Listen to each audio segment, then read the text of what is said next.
like and subscribe. Debate bros engage with this stuff on a level that's like very conceptual.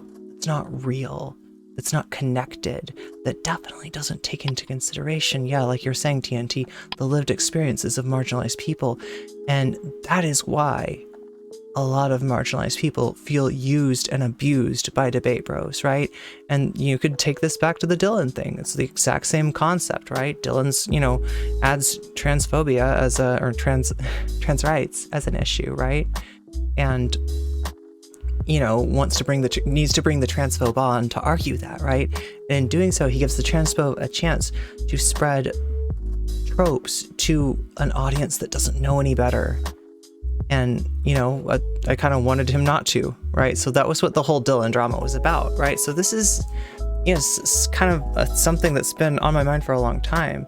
And I don't know how to kind of like reach out to these people and let them know that their actions, even though it feels like a lot, they treat it like a laboratory, right? I compare it to like an infectious disease laboratory, that there are debates, they think it's a closed laboratory, nothing gets out, right? So it's all just conceptual. We're just throwing out ideas. We're just playing out ideas, right? We're just like, thinking about this stuff, right? And they don't seem to realize, like, with the take that Vaush ends up making, right?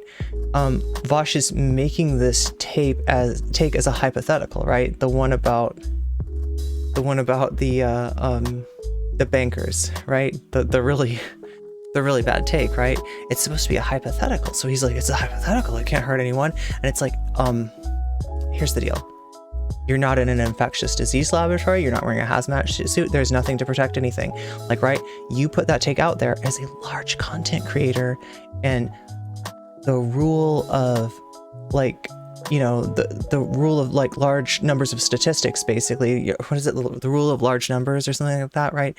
Basically, because you got the numbers that you do, that's going to have a negative stochastic effect, because what you're doing is in that hypothetical is you're platforming a trope against Jewish people, right? I know it's not what Vaush meant to do. I know a lot of his community just sees it as this like, conceptual thing, but that is the problem. They're not connected. They're not touching grass, so to speak, right? And, that's kind of the issue. Yeah, they're not realizing that this actually does have an effect. And with the Milo take, okay, not just Vaush, but a lot of the debate bros are very much in danger of normalizing Mr. Girl type takes, right? And the fact that they've brought on Mr. Girl so much, right? And in their mind, it's just to come on and be like, have the guy make the kind of like pedo-ish take, and then they push back and say, whoa, pedo bad, right? They get to virtue signal that they're against, what Mr. Girl is putting out there. But like, that's not a very high bar, right? And you can see that given the sort of overly conceptual framework that Vaush has, a lot of his community, I would just say it's like fucking brainworms, right? They're so stuck in this idea of concept and, like kind of separating the conceptual question from the material conditions, especially when it comes to what EJ and Luna described as the objective power relations, right? So objective power relations are like the relations between the capitalist class and the worker class, the relations between, in terms of race, in terms of gender, in terms of trans cis status, right? There's all these objective power differentials that it seems like debate bros, like much of their discourse seems to be avoiding taking that into consideration. They want to set it up so that perfection, righteousness, is symmetrical. I said that wrong. If white nationalism is bad, then black nationalism is bad, right? And if white supremacists use words like self-determination, then it must be bad when, like, black nationalists use words like self-determination, right? The problem is, that word, that phrase was appropriated from black nationalists, right? From other sources to try to kind of put a fig leaf over what white nationalists are trying to do. try to say, oh, you know, we just want self-determination, right?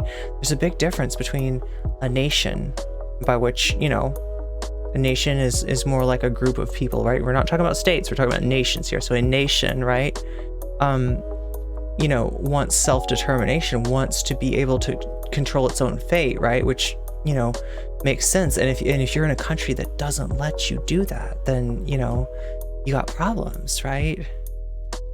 And yeah, this country's got problems. You know, that's undeniable.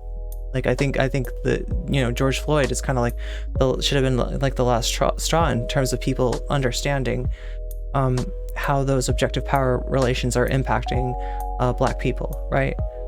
So yeah, all this came back up. All the Professor Flowers stuff came back up. Vaush thought he saw an opportunity to do what I've now determined was a takemeister, right? I think that like, you know, Milo take is it's a takemeister, right? And he's not even really walking it back though, right? Because the takemeister is supposed to be, you put out something that sounds spicy, that sounds outrageous, right? But it's just on Twitter or something, so you can't really, you know, there's not a lot of like a structure exists, but the details are not filled in really. And other people see that and they intuit, you know, what the details would be given this structure, right? And then when you get them into your debate, you say, oh, I'm so sorry. No, that was not my intention at all. What I wanted to fill it in was these details that aren't that spicy, right? That's how the takemeister is supposed to work, right? So, but with Vaush's takemeister this time, he isn't really walking away or stepping away from what he said, right? He's just kind of denying it. He's just kind of acting like, because it was part of the premise and not the conclusion, that it is unimpeachable, right? And he's also, another really dangerous thing is that the accusation, right, is that Luna is trying to pedo jacket Vaush, right? And she's not.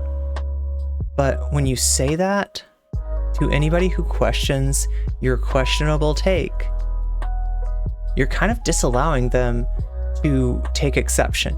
So what Vaush is essentially saying is that any exception that you take to my horrible take, any way that you disagree, is an attempt to smear me.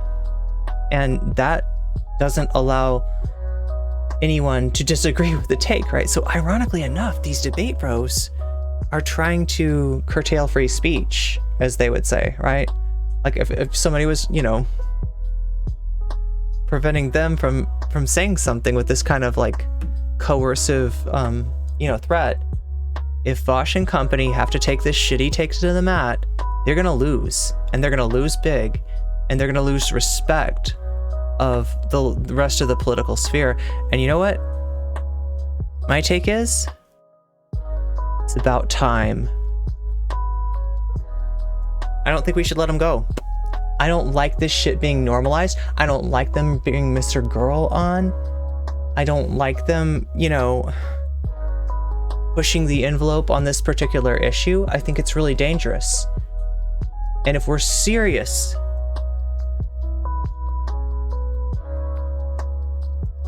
we can't let this go. All right? Especially given the fact of how Vaush tried to turn his shitty take around on Luna. I'm sick of it. I'm done. Right? I saw Vaush do this shit to Professor Flowers. I am not letting this asshole do the same thing to Luna. All right? This is not Luna's problem. Luna's not on trial here. Okay? This is Vaush's shitty take. And that goes for Demon Mama too. Okay? Because I don't know what she was thinking, but she's fucking got herself attached to this shit. You know what I mean? And that's what you do when you carry water for these clout daddies, right? You know, it seems like a good deal until you have to defend the fucking Milo Yiannopoulos take, right? It seems like a really good deal.